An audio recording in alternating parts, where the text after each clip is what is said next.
নমস্কার বন্ধুরা, শুভ সকাল। আমি সুধা, আপনারা দেখছেন সুধা রান্নাঘর। তো আবারও চলে আসলাম এই গরমের মধ্যে একটু জিভে জল আনার রেসিপি নিয়ে।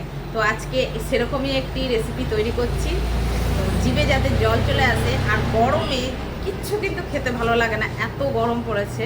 তো এইরকম একটু যদি ভর্তা থাকে, ভর্তার রেসিপি একটা নিয়ে এসেছি, এরকম যদি একটু ভর্তা থাকে তাহলে কিন্তু একটু ভাত খাওয়া যায়। তো গরমে তো সেরকম কিছুই খেতে ইচ্ছা করে না, প্রায় জল খেয়ে খেয়েই কেটে যায়। তো চলুন কী রেসিপি এনেছি দেখে নিন। যদি ভালো লাগে অবশ্যই কমেন্ট করবেন, লাইক করবেন, শেয়ার করবেন আর পাশে থাকবেন। আমার চ্যানেলে যদি নতুন হন চ্যানেলগুলো সাবস্ক্রাইবার করবেন। যারা ইউটিউব থেকে দেখছেন চ্যানেলটি সাবস্ক্রাইবার করবেন, যারা ফেসবুক থেকে দেখছেন পেজটিকে ফলো করে পাশে থাকবেন। চলুন রেসিপি শুরু করা যাক। আর কী রেসিপি এনেছি পরে বলছি। এই দেখুন বন্ধুরা, কিসের রেসিপি নিয়ে এসেছি। খারকোল পাতা নিয়ে চলে এসেছি, আজকে এর রেসিপি করব। কড়া বসিয়ে দিয়েছি, আর এই যে শাকগুলো ধুয়ে পরিষ্কার করে নিয়ে চলে এসেছি। এটার ভিতরে কিন্তু শুধু শাক আছে আর দুই একটা ডাঁটা আছে, মানে এই যে সরু সরু যে কচি ডাঁটাগুলো সেগুলো দিয়েছি, একটা কি দুটো, বেশি না। বুড়া ডাঁটা কিন্তু দেওয়া যাবে না এতে, তাহলে কিন্তু ভালো লাগবে না খেতে। একটু জল দিয়ে দিলাম, এটা প্রথমে সিদ্ধ করে নিতে হবে। এবার দিয়ে দিচ্ছি লবণ, এবার দিয়ে দেবো ঢাকা।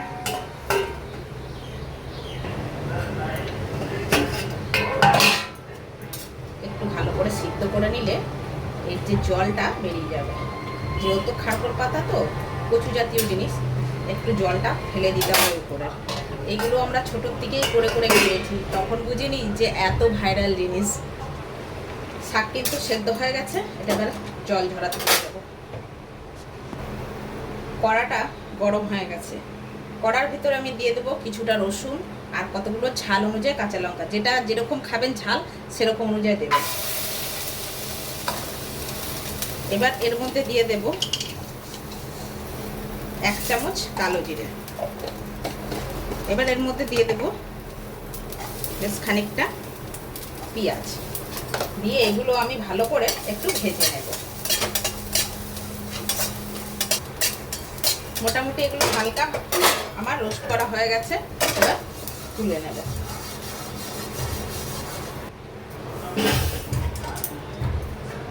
শিল নিয়ে নিয়েছি, এই বাটা কিন্তু শিলেই করতে হবে, জলটা ভালো করে নিগড়ে নিতে হবে খারকোল পাতাটা থেকে সেদ্ধ করার পরে।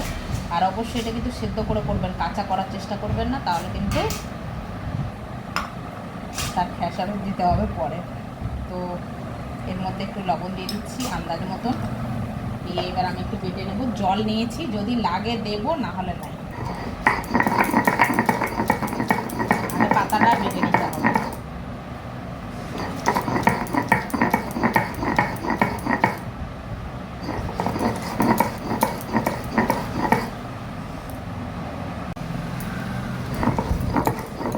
পাতাটা আমি দুবারটা দিয়ে নিয়েছি, এবার বাকিগুলো দিয়ে দেব।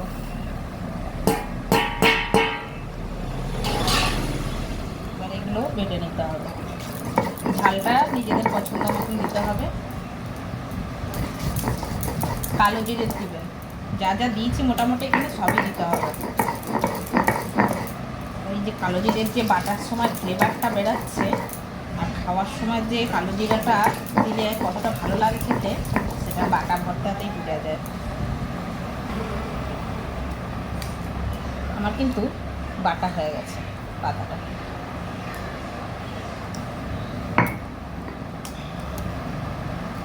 চলুন এবার পরের স্টেপে যাব।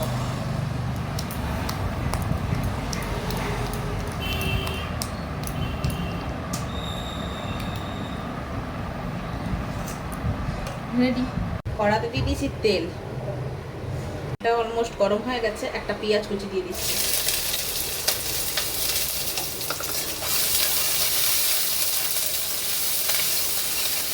এবার দিয়ে দিচ্ছি।